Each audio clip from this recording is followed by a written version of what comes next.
오늘 말씀의 제목이 좀 성탄절과 거리가 먼 것 같은 독특한 제목입니다. 무에 복종하고 유에 순종하며. 근데 이게 너무 길어서 끊었어요. 오늘 말씀의 내용은요, 유에 순종하여 무를 만들고 무에 순종하여 유를 만들어내는 것이라고 제목을 잡았는데, 그럼 길잖아요. 그래서 여러분들이 부재가 있다면 있는 것에 순종하여 없게 만들고, 또 없는 것에 순종하여 있는 것을 만드는 그런 귀한 은혜가 있기를 바랍니다. 아브라함이 75세 때에 하나님께 부르심을 받고 갈대아 우르를 떠났습니다. 하나님의 말씀이 아브라함에게 임했어요. 너는 그 본토 고향과 친척 아버지를 떠나 내가 내게 보여줄 땅으로 가라. 내가 너로 큰 민족을 이루고 내게 복을 주어 내 이름을 창대하게 하리니 너는 복이 될 것이다. 너를 축복하는 자를 내가 축복을 내리고 너를 저주하는 자에게 내가 저주하리니 땅의 모든 족속이 너로 말미암아 복을 받을 것이다. 자, 갈대아 우루, 정말 잘 먹고 잘 살고 있던, 안정적인 삶을 살고 있던 아브라함에게 이 말씀이 임했습니다. 떠나라. 너의 익숙한 것으로부터 떠나라. 그러면 내가 너에게 큰 민족을 이루고 너는 복의 시작이 될 것이며 복의 기준이 될 거다. 내 이름은 높이 높여줄 것이다. 그 약속을 하나님이 주십니다. 아브라함이 살던 이곳은 그 당시에 최고의 문화 문명이 발달한 곳입니다. 셈족, 아브라함이 자리 잡았던 그곳은 셈족이 자리 잡고 있었는데, 최고의 문화 문명, 노아의 후손, 노아의 세 아들 중에서 셈족이 메소포타미아, 최고로, 전 세계에서 문화 문명이 최고로 발달한 살기 좋은 곳입니다. 가만히 있기만 하면 그곳에 부족들의 그 나라의 보호를 받으며 행복하고 잘 먹고 잘 살 수 있는 장소가 바로 메소포타미아 문명입니다. 지금부터 약 4,000에서 4,500년 정도의, 또 3,500년까지 보는 사람이 있는데, 그 전에 이미 그곳에 최고의 문화 문명이 발달한 곳입니다. 오늘날에 그 법전이 있었고, 함무라비 법전이라고 법전이 있었고, 아주 그 강을 중심으로 최고의 문화 문명이 발달했던 것입니다. 오랫동안 쌓아놓은 인프라들이 있고, 오랫동안 축적해 놓은 살기 편한 사회 구조가 그곳에 있습니다. 그리고 먹고 사는 문제, 안전 문제 오랫동안 자리 잡았기 때문에 걱정이 하나도 없어요. 많은 것을 가지고 있고 그 가운데 말씀이 임했어요. 떠나라. 모든 것을 내려놓고 떠나라. 많은 것이 있는데 아무것도 없는 상태로 만들라는 거예요. 그가 가지고 있는 고향 땅의 자원들, 그와 함께하고 있던 친척들, 그의 사랑하고 있는 아버지를 떠나라. 그래서 없는 상태로 만들어라. 그 있는 것을 내려놓고 그가 순종하여 떠납니다. 문화 문명을 버리고 말씀 안으로 들어간 거야. 그랬더니 얼마 가지 않아서 하나님의 것으로 가득 채워졌어요. 안전도 채워졌고 물질도 채워졌어요. 그리고 하나님의 기쁨도 채워졌어요. 그래서 그가 이제 롯과 같이 나왔는데, 롯의 식솔들과 아브라함의 식솔들이 서로 싸워요. 그래서 같이 있을 수 없어요. 그래서 서로 분리해야 될 수밖에 없을 정도로 많은 물질을 가지고 있게 됩니다. 없는 것을, 있는 것을 내려놓고 하나님의 것으로 채웠어요. 있게 되었어요. 있는 것에 복종하여 내려더니 하나님 것으로 채웠어요. 근데 또다시 없는 것이 생겼어요. 75세의 나이에 부름받았습니다. 자녀가 없어요. 점점 나이는 들어갑니다. 노쇠해져요. 그런데 조카 롯이 아브라함을 떠나자마자 그들날 우멜 연합군의 전쟁에 휘말려서 소돔 왕대 그둘라오멜 연합군 간에 전쟁에 휘말려서 포로로 잡혀갖고 있는 거 다 뺏깁니다. 아브라함이 복이 있는 사람인데 복의 근원을 떠나가니까 다 뺏겼어요. 아무것도 남은 게 없어요. 그래서 아브라함이 집에 길려온 318명의 군사를 끌고 가서 그 그들라오멜 연합군을 갖다 쳐부수고 그리고 다 뺏어옵니다. 정신 차려보니까 자기는 나그네야. 원주민을 건드린 거야. 벌집을 쑤셔놨어요. 그러니 두렵습니다. 걱정이 됩니다. 그래서 그가 두려워하고 있을 때 하나님이 나타나셨어요. 나는 너의 방패요 상급이라. 두려워하지 말라. 내가 너를 책임져 줄게. 그랬더니 아브라함이 그동안 스트레스 받은 게 쌓였단 말이야. 하나님, 나한테 뭘 주려고 합니까? 나는 자식이 없습니다. 그러니까 그냥 길리온 종 엘리에셀, 다메섹 사람 이 엘리에셀이 나의 후사가 되어야 될 것 같습니다. 아니다. 내 몸에서 날짜가 상속자가 되리라. 그리고 아브라함을 밖으로 데리고 나가요. 하늘의 무뼈를 셀 수 있나 보라. 셀 수 없습니다. 너무 많아서 셀 수 없습니다. 네 자녀가 이와 같이 많으리라. 결국 이삭이 태어나죠. 100세 때 이삭이 태어납니다. 없는 것에 순종했더니 있는 것이 되었어요. 하나님의 말씀에는 창조의 능력이 있기 때문입니다. 아브라함은 하나님의 순종하여 거부가 되었고 소원이었던 독자도 얻었습니다. 다시 하나님께서 읍세래요. 너의 독자 이삭을 그것도 뭐로요? 번제로 드리라. 번제라는 것은요, 죽여서 가죽을 벗겨서 내장을 꺼내내고 뼈를 발라서 그것을 태워서 드리는 게 번제입니다.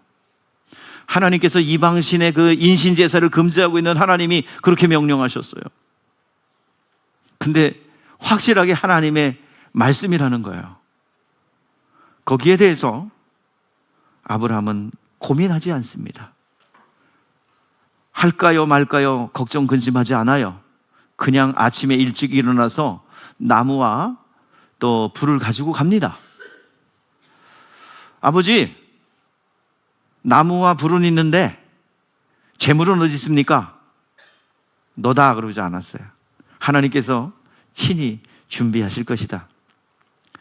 아브라함이 그렇게 한 것은 맹신이 아닙니다. 그동안 하나님과의 만남과 교제를 통해서 그가 믿음이 성장했어요.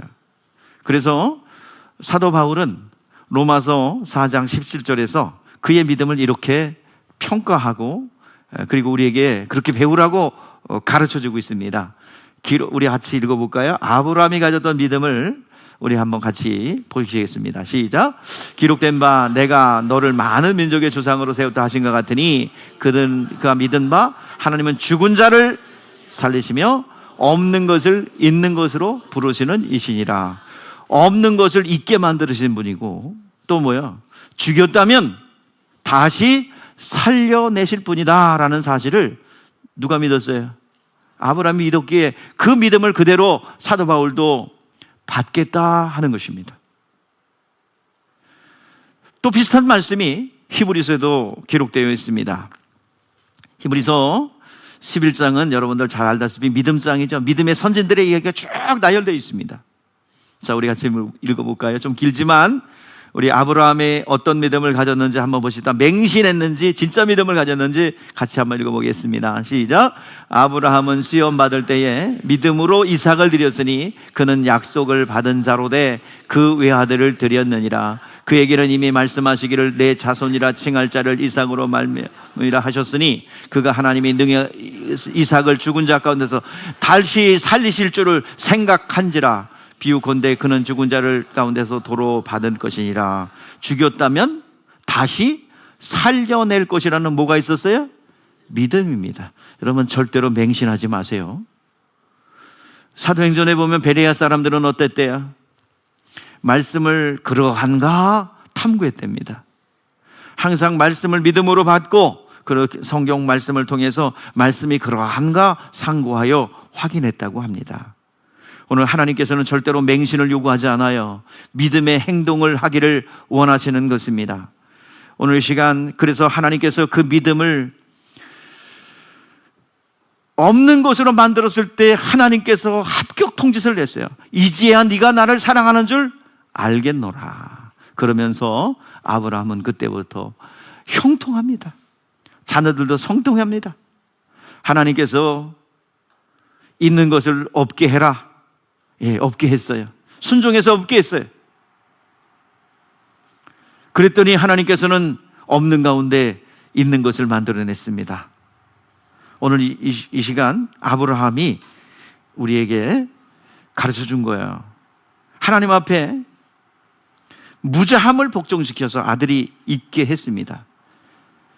자기에게 있는 것, 자식이 있었지만 순종하니 독생자를 통한 영적 자녀들이 많이 생겨나게 된 것입니다.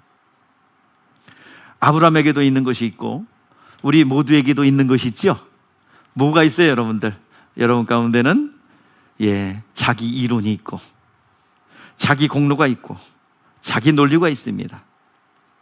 자신의 안경과 생각과 사고 체계를 가지고 모든 사물과 하나님의 일들을 바라봅니다. 그리고 이거는 된다, 안 된다, 저거는 된다, 저거는 안 된다, 나름대로 자신의 안경을 가지고 평가하지 않습니까? 오늘 다시 한번 여러분들에게 새로운 개념이 여러분 가운데 들어오기를 바랍니다. 없습니까? 순종하여 있는 것 만드십시오. 없습니까? 순종해서 다시 있는 것이 있습니까? 다시 순종하여 없게 만들면 다시 있게 되고 더 좋은 것으로 채워주실 줄 믿습니다. 오늘 본문에 마리아 소녀예요. 소녀. 27절 말씀에 보니까 처녀라고 나와요. 처녀는 헬라어로 버진, 그리고 히브리어로 그 알마가 번역된 것이 헬라어 버진이에요. 그래서 그 처녀라고 하는데, 처녀 16세 정도, 한 중학교 2학년 3학년 되는 그 나이입니다. 그에게 순결함과 부정함이 없는, 순결함만 있고 부정함이 없는 것을 표현하기도 하는 것입니다. 그러니까 우리가 쉽게 얘기해서 마리아는 어느 상태냐? 여러분, 윤신혜가 그런 노래 부른 거 알아요? 나 이런 건 몰라요. 예? 나 19살이거든요. 그러니까 내가 가사 다 쓰려다가 이거 좀 쓰면 좀 비경건한 것 같아서, 나 그런 거 몰라요. 아무것도 몰라요. 괜히 겁이 나네요. 그런 말 하지 말아요. 난 정말 몰라요. 들어보긴 했어요. 가슴이 떨려오네요. 그런 말 하지 말아요. 난 지금 어려요. 19살이거든요. 마리아가 좀 비슷한 나이야. 3살 차이 나지만, 나 이런 거 몰라. 순수한 상태를 표현하는 것이 바로 오늘 처녀라는 단어입니다. 순수한 여자를 표현할 때 말하는 거예요. 그래서 마리아에게는 없는 것이 있어요. 뭐가 없어요? 마리아에게 없는 것이 있어요. 뭐예요? 남자를 모르는 천진난만한 소녀일 뿐입니다. 그런데 그 천사 가브리엘에게 마리아에게 말씀이 임합니다. 말씀을 전합니다. 자, 우리 31절 33절에 나오는데요. 보라, 내가 잉태하여 아들을 낳으리니 그 이름을 예수라 하라. 그가 큰 자가 되고 지극히 높으신 이의 아들이라 일컬을 것이요, 주 하나님께서 그 조상 다윗의 왕위를 그에게 주리니 영원히 야곱의 집의 왕으로 다스릴 것이며 그 나라가 영원하리라. 마리아가 받아들일 수 없는 황당한 상황이지요. 마리아에게 없는 것이 있는데 절대로 순진한 처녀로서 남자를 알지 못해요. 그러면 마리아가 없는 것은 것이 있고 있는 건 뭐예요? 있는 거. 그의 이론이죠. 뭐가 있어야? 그가 남자를 알지 못하면 아이를 절대로 가질 수 없다는 뭐야? 자연 법칙을 알고 있어요. 그가 없는 것은 남자를 알지 못하는 것이고, 그가 가지고 있는 이론, 그가 가지고 있는 생각은 뭐야? 절대로 남자를 알지 못하면 아이를 낳을 수 없다는 거예요. 그런 마리아에게 말씀이 임했습니다. 없는 것 위에, 있는 것 위에 하나님의 말씀이 임했어요. 오늘 본문입니다. 오늘 35절에서 37절입니다. 없는 것이 있고 있는 것이 있는데 그 위에 말씀이 임했어요. 천사가 우리 다 같이 35절부터 37절까지 읽어보겠습니다. 오늘 예수님 오실 줄 몰라. 설교가 짧아. 그러니까 걱정하지 말고 다 끝났으니까 빨리 따라하세요. 시작. 천사가 대답하여 이르되 성령이 내게 임하시고 지극히 높으신 이의 능력이라 너를 덮으시니 그러므로 나실 바 거룩한 이의 하나님이 아들이라 일컬을지니라. 36절. 보라 내 친족 엘리사벳도 늙어서 아들을 배었느니라. 보라 임신하지 못한다고 알려진 이가 이미 6달이 되었나니 대저 하나님의 말씀을 능치 못함이 없느니라. 자, 하나님의 말씀은 능치 못함이 없느니라는 말씀이 없고 있는 마리아에게 임했어요. 그때 마리아가 고백합니다. 마리아가 이르되 주의 여종이오니 말씀대로 이루어지리이다 하며 천사가 떠나갑니다. 말씀대로 그대로 내가 받아들이기를 원합니다. 그랬더니 하나님의 말씀이 생명 자체이기 때문에 거기에 태에 착상되어 예수 그리스도가 마리아의 태에 잉태되어 동정녀인 그에게 그를 도구 삼아 예수님이 인자로서 아기 예수로서 이 땅에 오셨습니다. 오늘 시간 마리아는 없는 것에 복종하여 있는 것을 만들었고 있는 것에 복종하여 없게 함으로 더 좋은 것을 얻게 되었습니다. 오늘 우리 모두 가지고 있는 것을 내려놓고 무에서 유를 만들고 무에서 다시 유를 만들기를 주의 이름으로 축복합니다. 더 좋은 것 주시는 분이십니다. 사랑하는 성도 여러분, 우리 모두는 만들어진 길을 쉽게 걷는 이들이 아닙니다. 그렇다고 험한 길을 고뇌하며 극기하며 걸어가는 것도 아닙니다. 주님과 함께 걷고 걸어서 길을 만드는 우리들이 되는 것입니다. 오늘 그렇게 되는 성탄 예배의 결단이 되기를 주의 이름으로 축복합니다. 끝입니다. 예수님 오시게 됐죠. 예수님 오실 줄 몰라요. 오늘 기도하겠습니다.